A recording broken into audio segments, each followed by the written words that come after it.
Hello mga tol, hello, good morning, good afternoon, good evening sa inyong lahat. Magandang umaga at araw sa inyo. Kung nasan man kayo sa mundong ibabaw guys, kung anong oras man ito nyo napapanood. Today is Sunday, February 4, 2024, alauna, 38 na ng madaling araw. So yun nga, gaya ng nakagawian natin, ang ritual syempre. Ang ritual, parang ano ko na to yung kahit may ginagawa ako, parang tinatawag na ako ng pag-YouTube, parang ganun. So, kailangan ko siyang gawin. Parang nakakommit kasi ako sa ganun. So, once na nakakommit na ako, parang mas nag-enjoy akong ituloy-tuloy na. Parang ganun. So, ayan. Maglaan lang tayo ng oras dito. So, sabi ko nga ulit, dapat yung oras na pinaglalaanan mo ng buhay mo, eh, connected sa goal mo. Okay? So, restake lang natin to guys. Claim lang muna natin. And restake. Ayan yung presyo niya ngayon. $7.17. Claim lang pala natin kasi yung 20 ibabalik natin dito. Then yung halos 19 ibibili natin ng berry. So, ganun lang. Okay. So, sa kabuuan kasi guys ng mga NFT games, wala pa namang hindi pa naman talaga siya nagbo-bull market. I mean, wala pa sa ganun kasi Bitcoin nga hindi pa nagbo-bull market eh. Pero may mga iba talagang chain or may mga iba talagang project na na-break na nila yung all-time high nila noong 2021. Yung iba naman, mas na-doble na, malapit na ma-break yung all-time high nila. Kagaya nito ni Ron, yung Ron token. Kasi nag 200, ano siya dati eh. 220 pesos ata. Ngayon, 170 na siya. Mga ganun. So, ang lapit na. Unlike dito sa EXS, 8,000 yung pinaka all-time high niya. 400 pa lang. So, ang layo pa. Kaya, ganun talaga. Okay, stake muna natin itong 20. Kung ano na naman yung pinagsasabi natin. Check natin. 20.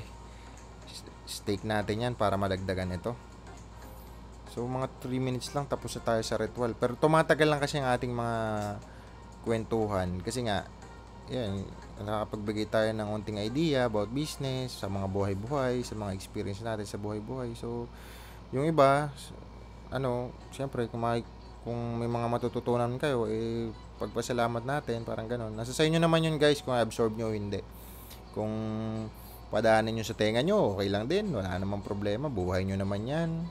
Diskarte nyo yan. Binigyan tayo ng Panginoong Diyos ng power of choice. Laging ganun. So, pantay naman tingin sa atin lahat eh. Nasa sa atin lang yung paano natin execute. Kung paano natin siya umpisahan. Kung ano man yung mga pangarap natin sa buhay, guys. Yung mga pangarap natin magkakatotoo naman yan kung tawag dito. Mag-a-action ka sa mga pangarap mo. Siyempre, kung hindi ka action sa pangarap mo, hindi wala. Kaya nga, alam nyo guys, yung basic naman yan eh. Basic naman. Actually, sa lahat naman ng tao, given na na marami talagang mga problema. Siyempre, iba-ibang problema. Kaya, kumbaga, yung problema, dapat nga, matuwa ka pa pag may problema. Kasi, yan eh. Kumbaga, wag kang malungkot sa mga problema. Kasi part yan ng ng grow natin guys. So, 'di ba yung kunyari nagji-gym ka, 'di ba? Pag nagji-gym ka, yung muscle mo talagang sabi nga no pain no gain.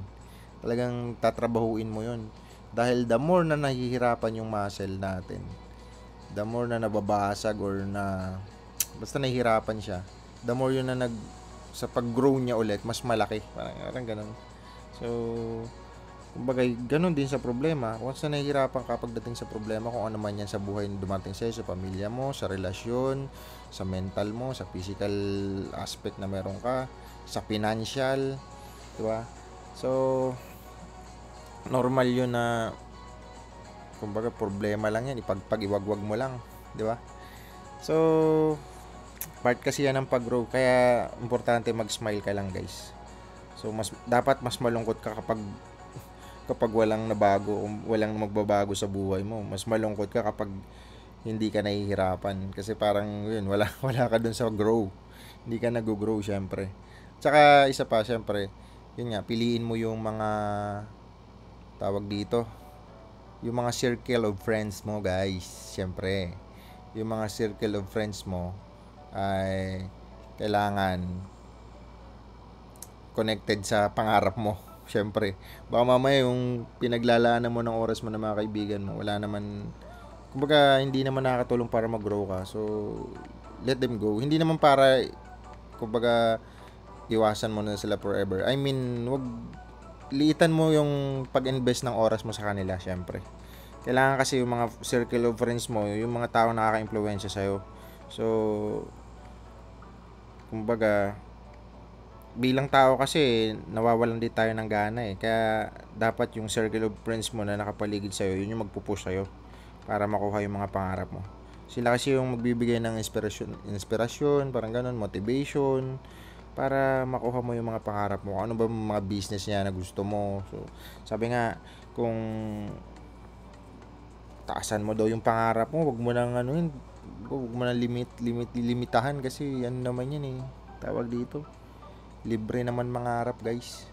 So, by the way, napakwento na naman tayo.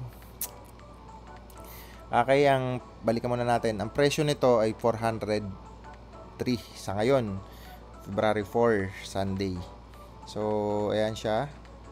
Ano ba yan? Nagiging halo-halo na yung mga pinagsasabi ko, guys. May business, as biglang nagki-crypto. Ay.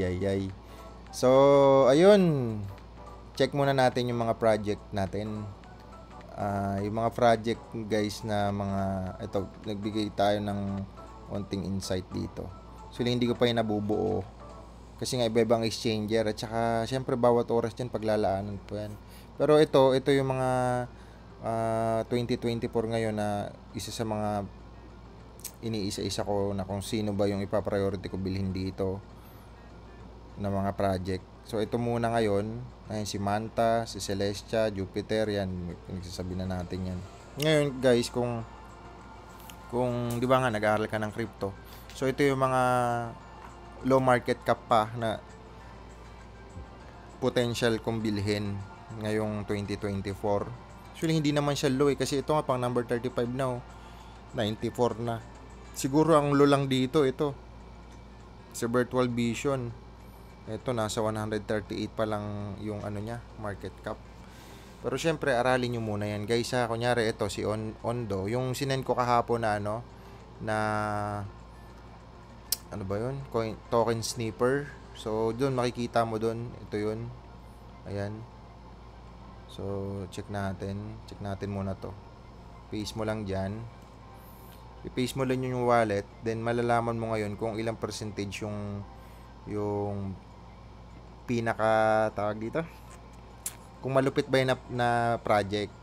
Baga, marami siyang naipasang percentage ng iba-ibang kategorya or score. Ayan. So, ito yung token analysis niya. Yan sa Honeypot. Yan.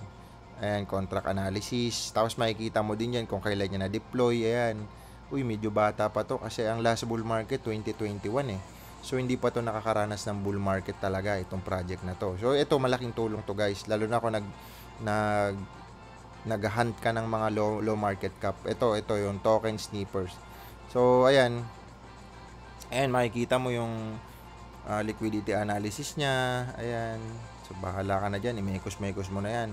So, at least 95% ito lang yung... Kasi yung contract, guys, iba-iba kasi yan pag gumawa ka ng contract. Ito kasi, para daw makapasa dito, at least 95% of liquidity burned or locked for at least 15 days. So, depende kasi yan sa owner or sa developer kung ilalagay din nila ito. Pero kadalasan kasi, ang magagandang project at least 70 pataas. So, magbigay pa tayo ng ibang idea, ha. Check pa natin yung ibang idea. So, or ibang token, sorry. Kunyari, ito si Pi. Check natin isa-isa. Jupiter. Tapos, ito si Alt. So, dito muna tayo kay Pi. Ayan. Kaso, sulahan na pala to. Pero check ko kung makikita. Parang hindi ata to. Parang hindi ata. Check natin, ha. Wala, ayaw makita pag Solana. So parang BN ano lang to, Ethereum. Pero at least nakita din natin. So next natin, ito si Solana din pala ito. Ano ba 'yun? Okay, check natin. Ayaw talaga. So, hindi siya pang ano. Okay, ito naman si Alt. Check natin. Ito, Ethereum to. Malaking tulong kasi to guys. Kasi hindi naman lahat ng ano natin perfecto ba? Hindi naman tayo perfecto na lahat alam natin about crypto. Siyempre, hindi nga tayo financial. Ito, tingnan mo, zero. So, ayan, yung contract analysis, yung source code daw niya, not contain possible contract. So, ayun, may mga ano din kasi, parang ito yung tagatingin ng mga contract kung okay ba o hindi. So, malaking tulong yan bago kayo maglabas ng pera. Kasi, ma-check nyo muna yung isang token o isang project kung okay ba siya. So, ito malaking tulong ito guys ha. Okay, at least meron kayong... So, nakita natin ngayon na hindi lahat ng linagay ko sa list ko, may potential guys. May potential pumutok ba. Okay, check natin to si ayan, Zeta Chain. Sana. Ayun, Ethereum. Check natin to ha. Sensya na kayo guys, medyo wala na kasing edit yung video ko kaya ito, tingnan mo 50 lang to guys So lamang pa rin yung at least 70 yung mga kaninang inuna natin. So ito, all other holders possess less than 5% of circulating token. So yun yung parang na-violate niya kaya hindi siya mas mataas yung rate niya ng score. So sa audit kasi yan audit and score. So measure mini-measure niya yan. Kadalasan ito dito bumabagsak kasi hindi naman iba-iba nga ang developer. So parang siguro base sa kanilang pag-aaral mas dapat at least 95% para kung makapasa ka diyan aabot ng 100 yung project mo. So check pa ulit tayo guys ng isa pa. Siguro yung mga institusyon na malulupit na ito nga check natin to si AXS. Ayun lang, parang magmekos-mekos ka lang dyan. Check mo yung mga gusto mong bilhin na project. Gusto mong bilhin na crypto. So, sa AXS, eto, check natin. Hintayin na lang natin, guys. So, 2021 siya. Dineploy. 1,000. Baka iniba na yung contract nito. Malinipat. Kasi 2018 pa yung AXS So, ayan. Di ba? Dito talaga lagi. At least 70. Kumbaga, at least pag 70, okay yan. Kahit papano, yung mga developer may-ari niyan, pinag-aralan yung white paper, tokenomics, yung roadmap ng isang project. So, iniisa-isa kasi yan guys pag gagawa ka ng contract. So, mahirap yan. Actually, yung isang tatlo IT ko about sa mga solidity or contract, diyan kami nagkakandamekos ang sakit sa ulo dahil yung kailangan may gagawin kang token na okay sa honeypot. So, pasado lahat. Tapos, pag pinace mo na naman dito sa snipper, bagsak na umabot lang ng 3, 4, or yung 5, 10. So, dapat at least 70. So, babaguhin mo na naman yung contract. So, panibagong na naman. By the way, saka na siguro yun. Sakit sa ulo, explain yun. Sana tayo? Siguro, basa na muna tayo guys sa mga komento ng ating mga manonood, subscribers. So, check muna natin ang ating mga shoutout po sa 331 subscriber, guys. Yun, 331 na tayo kahit papaano, di ba? So, tuloy-tuloy lang, megus guys, mga insan. So, check na natin ang komento. So, ayun, shoutout po kay Sir Phoenix 661. Sir, good day po. Ask lang po kung ano po ang market cap ng mga token na magandang bilhin. Ayun, parang nauna na ata yung sinabi ko kanina. So, ito yung mga inaaral natin mga token. So, ito yung mga market cap nila guys. Ayan. Ito kasi yung parang mga token na gusto ko siyang bilhin ngayon 2024. Yung hindi pa kasi ito nakakaranas ng bull market. At least kahit pa paano, alam mo yun. Marami pa tayong i-add dito sa list. Ito, wala pang market cap to mga to. So, ayun. Screenshot nyo na lang. Bahala kayo dyan. Kusmegos nyo na. Okay, next. Shoutout sa'yo, sir, Phoenix. Sir Jan, Cryptoholic. Sir, yung Ronin hack, USDC at ETH lang po ang kinuha ng hacker sa Lazarus Group. Okay. Okay. Oo nga, natandaan ko na Lazarus. Kasi, nung nahack yan, itong mga kapanahonan na yan, talagang ayaw namin magbili nito kasi yun nga bago tapos biglang nahack. So, parang malaking tapos kasagsagan pa noon nagbagsakan lahat eh. Nagbagsakan yung SLP, yung AXS tapos nag-stop kami sa scholar kaya pero check natin, makikita natin yan guys dito sa sa Dipayama. At least maano natin. So ito kasi yun, makikita mo rin dito yan yung mga nahack Dipayama. Ito. Actually, si Ronin ang pinakamataas na sa history sa kasaysayan ng mga nahack. So, ito yung mga latest na nahack. Guys, ito noong January 30, 2024. Ito daw nahack. Si Abra Cadabra. Ito, Ethereum, Protocol Logic. Ito yung mga baraw. Iniiwasan ko ito magbaraw eh. Kasi mag-send ka ng collateral sa kanila. Mga ganun. Mga lending yan eh. Saan ba yun? So, dito yun, makikita natin yung pinakamataas na nahack sa kasaysayan. Ayan, Ronin. So, infrastructure, private key compromise. So, ito yung link. Ito yung details, guys, ng nahack. Okay, so, ito siya. Wala na, not found na. Hindi na. Siyempre, kasiraan kasi yan sa vlog nila, pero not, na siya. Keep moving forward na, guys. Diba? So, ganun. Ito yung mga nahack. Ito March 2022 yan. Ayan. Tapos, kasi after bull market 2021, diba? Tapos pagka, after how many months? November, December yun. Pagka March, wala nang value halos. So, ito parang,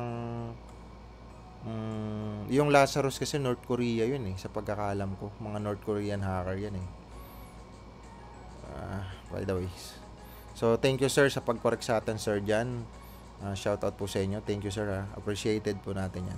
So, kay Yarich. Okay, si Gandang Gabi Lods. Gandang gabi rin po sa inyo. Okay, bilis-bilisan lang natin guys. Okay, next. Good morning sir. Pa-shout out po sa Romel Aquinos 99169. Shout out po sa iyo sir. Ito. Mayo Chill. Tama ba rinig ko? Sabi niya today. Oo nga. February 7 guys, February 4 pa lang ngayon. Sorry. Pasensya na, accept natin yan. Pag mali natin, accept na natin. Tapos move forward na agad, syempre. Kasi the more na, kahit sa mga problema, the more na nagbababad ka dyan, hindi ka makamove on. Parang sa mga magjowa, di ba? Pag naghihiwalay, talagang magkakagalit na. Galit na sila. Pero, dumarating sa time, kaya ang tagal nung iba, panay post pa, hindi makalimot. Kasi, ayaw nilang ayaw nilang let go yung mga bagay na nagpapaalala. Kunyari, ay yung mga pinupuntahan nyo, yung mga pinapanood, tas i-stock mo nang i-stock sa Facebook, hindi ka na kung block na, move forward na. Tapos, diba, lahat ng nagpapaalala sa kanya, let go mo na, then move forward na. So, magte-thank you ka na lang sa sarili mo na nawala yung mga taong walang kwenta sa buhay mo. Siguro hindi talaga para sa'yo, pero alam mo yun. So, ganun. Talagang ipagpapasalamat mo na may taong nawala na nagpapasakit lagi ng ulo mo. So, ganun. Dawi hugot lang. Pero normal lang naman magka-problema. So, kailangan lang talaga yan move forward agad. So, para makapag-execute ka ng ibang mga paglalaanan mo ng oras mo. Pamilya man yan, negosyo, spiritual man yan, or health, or mental health, etc. So, shoutout po kayo sa'yo. Dito, kay Sir Anderson Pardelia 6211. Tanong po boss, magkano po in-invest mo sa EXS? May mga video na ako dyan sir. Nag-start tayo. So parang medyo malaki din kasi andyan na, sundan mo na lang sir yung mga video natin. Present sir, sana mahawa kami sa blessing mo. So to si Tikasan78, laging present yan sir. Okay Lods, shoutout sa iyo. Rafael Chads 1161. Mostly sa mga question nyo kay Boss KGB, nasagot niya na yan lahat. watch nyo lang yung mga video niya since day 1. Marami pa kayong mapupulot na aral. Silent watcher mo na lang ako, boss. Yung content nyo parang homily sa simbahan. Sarap pakinggan. Ako naman. Kung pwede lang, may mga napipindot ako yung pumapalakpak at saka nagte-thank you, sir. Shoutout po sa'yo. Thank you din. And Sir Rafael Chads, thank you so much. Sir Jerwin the Great, hi sir. Ako po yung nagtanong na nagka-cash out na malakihang kahapon. Thank you po sa help mo, sir. Pero tama ka, sir. Mukhang hindi hold muna. Ang bigat din kasi ng minimum cash out sa mga kakilala mo. Siguro sa 2025 na lang ako, boss, magka-cash out, more power. Ayun, sir, tama. Nasa sayo pa rin yan kasi kung kailangan mo naman ng pera. Pero kung may business ka, halimbawa, nag-withdraw ka naman ng... Ang masasuggest ko dyan, sir, pasukin mo yung kung may kaperahan ka naman at saka negosyante ka para walang question sa bangko. Yung mabilis mag-ikot ng cash flow ng pera, buy and sell ka ng mga kotse, etc. Para kung mag-withdraw ka man sa crypto ng kahit padahanin mo yun sa CoinPH, hindi yan, wala nang question yung bank dyan kasi lagi ka nasa bangko. Basta may negosyo ka naman tapos may pumasok galing sa CoinPH or sa products, hindi naman maki-question. So kunyari 400,000 a day, kung 400,000 a day man lang yan o sabi mong a week, aabot pa rin yan ng sa isang buwan, kulang-kulang 2 million, di ba? So okay na rin yun. Pero depende nga, malay ba natin kung ito pala si sir nasa 100 million yung gustong withdrawin. Pero sir, pag in case naman, comment mo lang kung anong contact mo or email kahit email na lang para ibigay ko dun sa mga kakilala natin na nagbabay and sell ng crypto na trusted ko since 2017 pa. Trusted ko na sila sa pag-i-encash ng mga kakariptohan natin, guys. Ayun. So Sir Neil, shoutout pa rin sa iyo, Lods. Ito laging present to. Enjoy lang kami dito makinig. Di ko ma-imagine na may whales na nakikipag-usap sa amin sa YouTube. Solid, sir. Thank you so much. Grabe, hindi naman tayo whales. Saktohan lang tayo, sir. Medyo nauna lang tayo sa crypto. Kay Sir _ Incognito, sir, curious lang po. May insider po ba kayo sa crypto kung ano ang mga gagawin or bibilhin ng mga whales ngayong bull run? Lagi nyo po kasing nababanggit na marami kayong kaibigan na. Yes, sir. May mga marami. Hindi naman ganun karami. Mahigit 10 lang siguro. Pero more than 2 pa rin yun, syempre. Ayun. Kadalasan kasi sila, nagpo-focus sila, sir, doon sa mga... Yun nga, yung kategorya ng pag-diversify ng isang asset. Kunyari, kasi may mga holder naman na sila ng mga Bitcoin at saka AXS ay Ethereum. So, sorry. So, ganun lang. Kunyari, 100, 20% sa Bitcoin, 20% sa Ethereum. Tapos, yung iba-ibang kategorya na, iba-ibang project. Yung iba naman, na mga kaibigan natin, mas expert sila sa future trading ng crypto. So, ewan ko, hindi kasi ako pumasok dyan sa futures, yung trading ng crypto. Pero, ayun, mas ano lang sa akin mag-hold. Para kasi sa akin, yung kikitain mo na paila-ilang percentage, pag umangat naman yung project, halos uubusin lahat ng pinaghirapan mo ng ilang taon na na-stress ka kumpara sa nag-hold ka lang. Nakaka-stress kasi mag-trade, guys. Trading is nakaka-stress talaga yan. So, 2016 ako nag-forex. Mas malaki pa yung kinita ko sa crypto na nag-hold lang ako kaysa sa nag-trade ako ng forex mula 2016 hanggang ngayon. Ganun siya. So, yung stress level mo kasi, pero pwede na rin kasi sa iba kong traditional business na matagal ang balik ng pera, 5 taon, ganun. Lalo na yung build and sell, mga townhouse yun. Kaya, hindi naman ganun ka, So, ayun. Kay Han Rookie, nababaliktad ako, guys, no? Shout out, sir. More blessings to come. Lupit nyo po sa mga insight and wisdom na mga natuturo nyo. Dami kong nakukuhang knowledge. Keep it up po. Okay, sir. Shout out po sa inyo. Kay Spark Life 14, present Lodge. Mr. G3519. Ito laging present din to. Attendance check, idol. Sir Instinct. Ito lagi talagang present to. Given na to si Sir Instinct. Grabe. Sobrang to. Laging present. Ayan, sir. Sir, employee ako, minimum wage ang sahod ko. 2020 pa lang pangarap ko na talagang yumaman. Lagi akong nanonood ng mga podcast nila RDR. Yan, okay, mga recommended natin yan. Mga networker yan, guys. Itong mga babilanggit niya.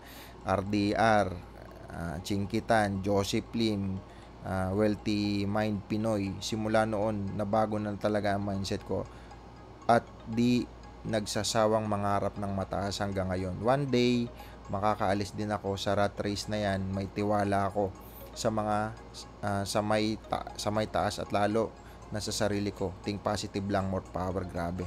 So, okay to. At least tama yan, sir. Alam nyo, number one na mga ginawa ko ng mga panahunan. So, hindi naman kami mahirap, pero middle class, maangat onte, parang ganun, kasi nasa abroad naman yung mga parents, tapos mga, alam mo yun. So, ano ba, ang ma-advise ko, sir, siguro, yun nga, huwag ka magbababa dyan sa employee. Parang ano lang yan dadaanan mo lang yan. Parang, kasi minsan, tayo ng mga tao, o yung tao kasi, pag sanay sa comfort zone, o nandun ka na, parang ang hirap ng i-let go, kasi sanay ka na nga dun sa ginagawa mo lagi. Yun na nga yun, ito na yun yung sinasabi natin, yung rat race. Yan, paulit-ulit. Pero mangyayari kasi dyan yung oras, yung time, hindi mo na mababalik. So, nag-i-enjoy ka na paulit-ulit, papasok, gigising, tatrabaho, papasok, gigising. So tapos yung sahod mo, ang nun, yung oras, 5 years, hindi mo na mamalayan, 5 taon ka na pala sa work mo, 10 years ka na pala. So ang daming oras na sayang. Kaya dapat daw umalis ka dun sa comfort zone. Para minsan kasi tayo mga tao, pag umalis sa comfort zone, ayaw natin yun kasi naiiba. Pero yung mga negosyante na mga risk taker talaga, ganun talaga, aalis ka dun sa comfort zone mo para makuha mo pa yung hindi mo nakukuha. So ayun, number 1 siguro, gawa ka, sir, ng dream board mo. Gawa kang dream board mo, at least 5 to 10 years from now, yung goal mo nandun. Ano ba yung mga goal na yun na nandun sa, yun, law of attraction, okay yan. So isa sa mga law of attraction, lagay mo dun yung mga goal mo, yung mga yung pangarap mo, yung cheque na gusto mo, mga ganun.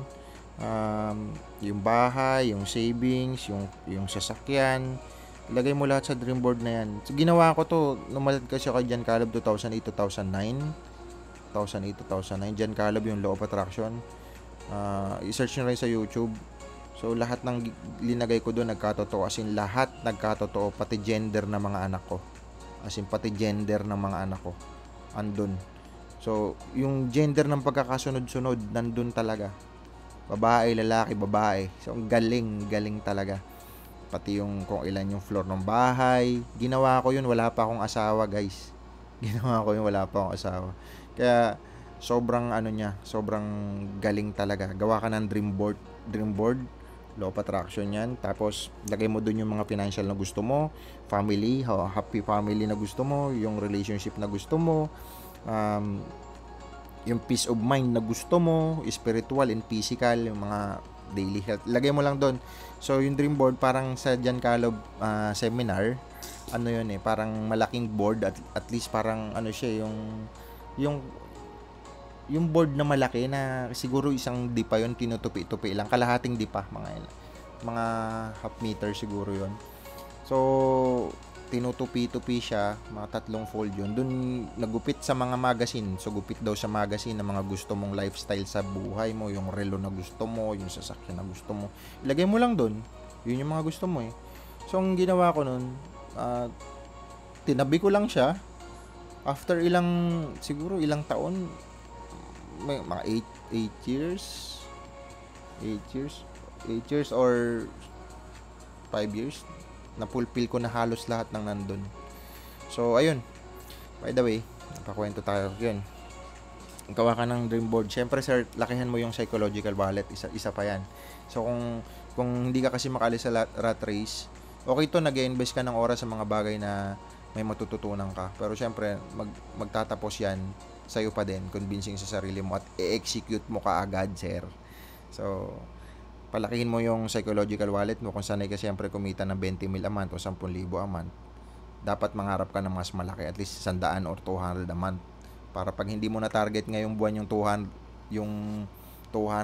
may stress ka, 'Di ba? Pero ang kadalasan kasi sa pag maliit yung psychological wallet mo, pansin mo yung mga empleyado, hindi natin nila lahat, sir, kunyari, naka-fix lang yung mind mo na 10,000 a month, tapos biglang may pumasok sa'yo na 5,000. So, naging 15,000. Anong gagawin mo sa 5,000 na natitira? 'Di ba? Kadalasan, isa-shopping, bibili, kung ano. Kasi hindi ka nga sanay na ganung kita eh. May sumobrang 5,000. Kaya ang gagastusin natin, ang mindset natin, gastusin, ubusin. Pero, kung halimbawa naman na naka-mindset ka sa 100,000, tapos pumasok sa 15,000 lang, parang kulang pa, tatarget ka pa, so hahataw ka pa kung ano man yung business na pinasok mo or anong skills yung meron ka na pwede mong pagkakitaan. So ayun, ganun lang, dapat palakihin mo yung psychological wallet mo, gawa kang dream board, tapos yun, maging happiness is perspective. So kasi yung mga knowledge na natututunan mo sa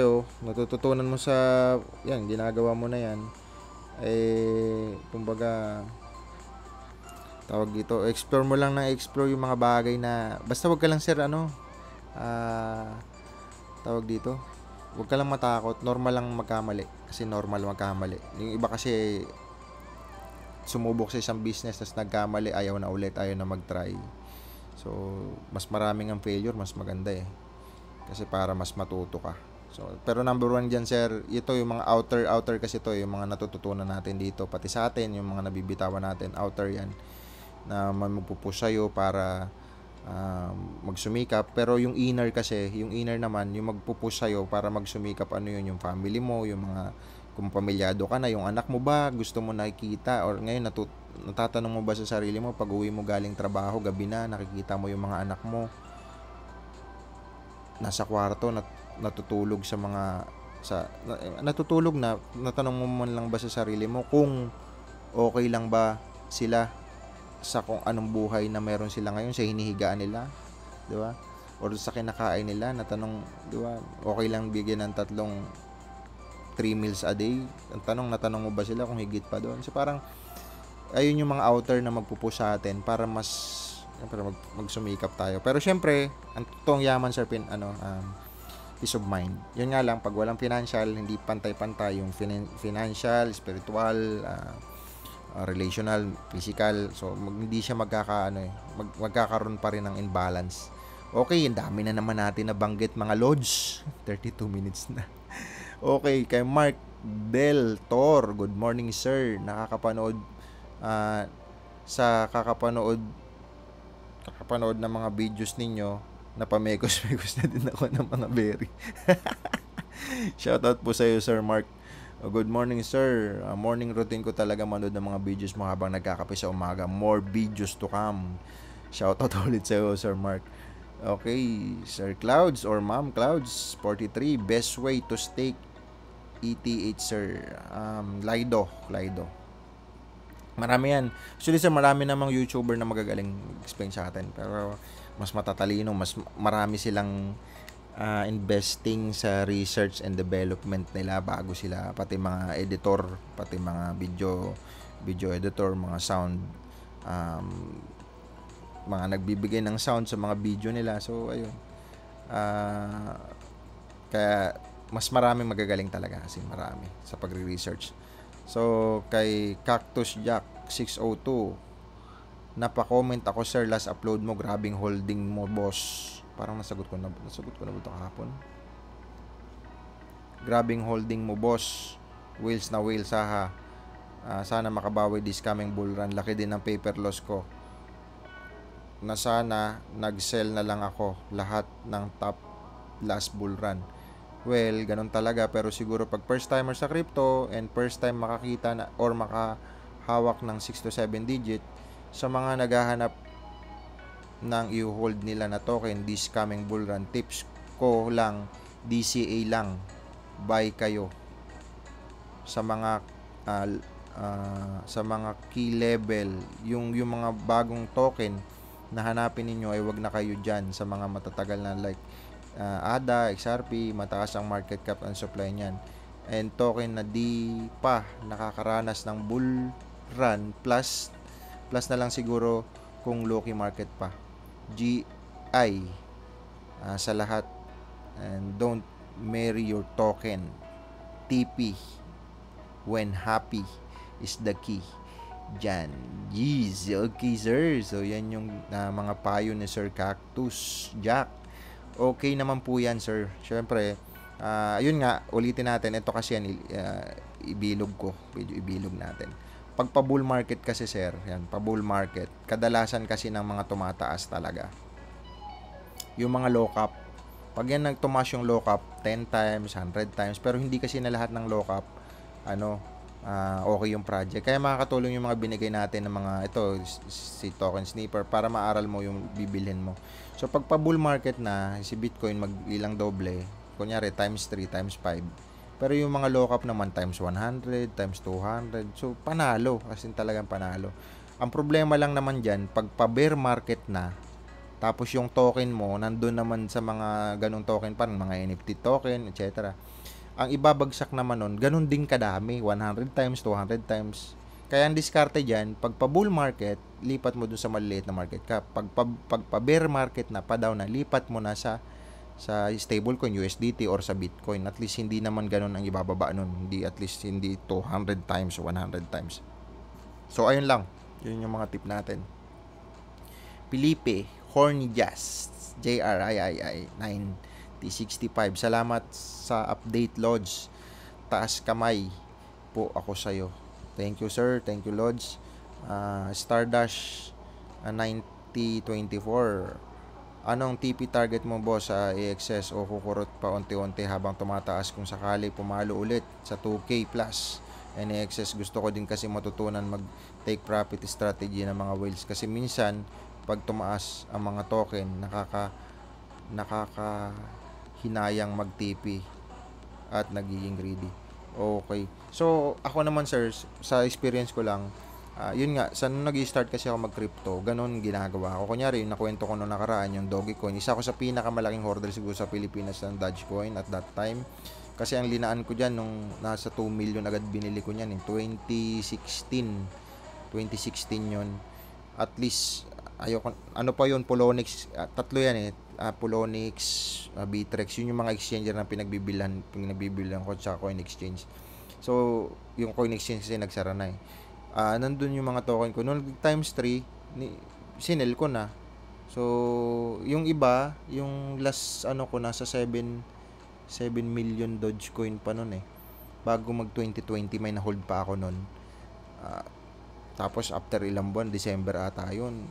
After ilang buwan, mga March ba yun, May, biglang in-announce ni Elon Musk na grabe yun, nag 33 pesos. As in, grabe talaga. Pero ganun talaga.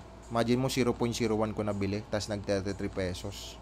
Kaso hindi ko nga ginawa yun kasi nung may mga naka-hold na ako noong 2020, binenta ko na kaagad nung nag 1 peso ba yun, 2 pesos. Nag 33 pesos pa. So, imagine mo yung gaano kalaki. Doon na lang sa 7 million Dogecoin na natira. Minsan ko yung screenshot nun ng sa Bittrex ata yun. Bittrex, Polonix, nandun lang yung dalawa na yun.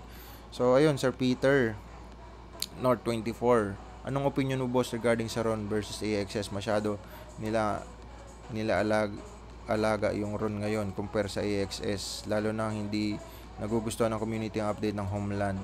Ayan, mukha kasing nalalagpasan na ni Ron si AXS. So, ito kasi masasabi ko lang dito, sir. Magkaiba kasi sila ng use case. Si Ron kasi, gaming chain siya. So, para siya yung ginagamit na blockchain ng mga gaming. Kada pindot, kada kembot ba, kada battle, etc. ginagamit. Lalo na transfer ng mga asset. Si AXS naman, nakapokus siya sa gaming. Kaya yung sinabi ko kanina, si AXS, yung mga isigala, yung mga NFT games, wala pa talaga, hindi pa nila nararanasan mag-bull market. Halos lahat naman, ang pinaka board leader, pinaka-leader naman sa gaming, si XS kasi siya ang pinakamaraming player. So, ayun, hintay-hintay lang natin. Iba-iba kasing kategorya yan, sir. Iba-ibang kategorya.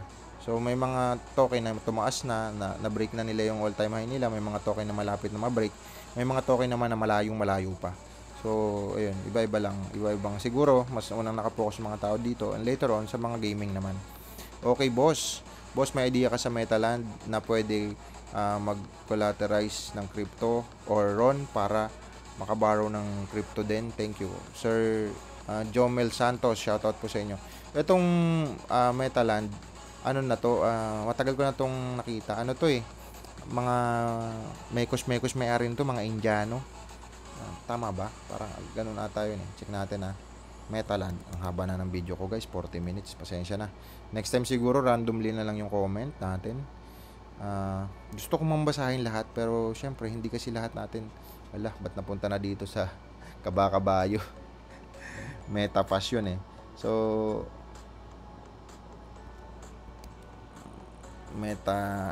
Metaland ba yun? Metaland yan. Ayan. Ayan ako magpipindot maraming So ito siya, mag-stay ka ng i-access mo ng land, tapos pangungutang ka. Ang problema lang dito pag bumagsak yung value, yung inutang mo, kunyari, yung value na linagay mo, ang halaga pa nun is kunyari 1,000. So nakaloan ka ng 300. Ngayon pag bumagsak yung value nun, yari ka. Isi-sell nila yung asset mo. Ito. So ayun, hindi ko pa to napasok talaga pero hindi para sa akin hindi ko to pinokosan sir nung nakita ko to. Ayun, hindi ko naman sinabing pangit to pero aralin ko rin. Try nyo rin dito mag-stake. Mayroon kasi silang staking program. Mag-stake ka, same lang din nun sa RON, tapos makakautang ka. Pero yung iba pagkautang isuswap lang sa Katana tapos ipapasok ulit dito. So parang may kakaiba lang. Pero ano naman to ng RON, accepted naman yan. Okay, so next na natin yung mga kwentuhan. Okay, Sir Xavier Estelo, nice sir, follower ka din pala ni Icon Pinoy. Mag to the moon. Yes, follower tayo niyan. Isa yan sa mga favorite nating nagre-review. Yes, tama po, phishing site. Ingat po. Ingat din boss sa mga scan ng QR code minsan. Ito tama. Palaman na So, thank you Sir J. Kudota 8526. At least na sila sa mga cybersecurity. Lalo na sir ngayon, AI na. Naku, delikado. Present sir, kung may Diamond Hand sa crypto, Diamond subscriber din kami nandito. Thank you so much sir. Meet Jobo, shoutout boss ulit. Shoutout sa inyo sir. Shoutout sa mga magpamerienda kayo boss kapag pumaldo na. Shoutout po sa inyo ulit. Okay, J. Alipala, present sir. Inabangan to talaga lagi mga wisdom thoughts mo sir. Very helpful po at marami akong natututunan. Salamat din po sa inyo sir. Lucky dash for Re4Z. Paano mo nagawa sir? Nagmekos-mekos lang tayo. So, and basahin our sir, yung mga video natin panoorin mo na lang diyan mula day 1 kung may time ka lang naman. So, ayan. Sir, anong platform mo nagamit? Iba-iba sir ang gamit natin platform. Depende sa blockchain, depende sa token na bibili natin. Dito sa AXS, dito nga sa Katana. So, yun. AXS staking. Okay, present. Tapos na tayo. So, hanggang dun lang ang ating video guys. Ito na ito pinakamahaba ng mga ginagawa nating video. 43 minutes na siya, men. So, yun. And see you again sa inyo tomorrow guys. Salamat sa pagsasayang ng oras sa pakikinig ng mga video natin. Syempre, shoutout po sa ating 331 subscriber at huwag nyo na rin kalimutan mga boss, mga lords na i-hit yung notification bell para lagi kang updated sa channel. I-share nyo na rin. Balang araw, meron tayong mga may isip tayo mga pakulo or mga pa-contest dito sa ating channel. Balang araw, unti-untiin lang natin to guys. So, kunyari, next 1,000 subscriber, next 2,000, next 1,000, 10,000, 100,000, and 1 million kung sakali. Bahala na. So, tingnan natin kung paano natin mapapalaki pa tong ating channel. Pero for now nga, kasi sayang nga yung oras ng buhay, ano lang to, record lang. At ganun. Screenshot lang, screen record lang, and then post na agad. And see you again tomorrow. And thank you again. Bye-bye.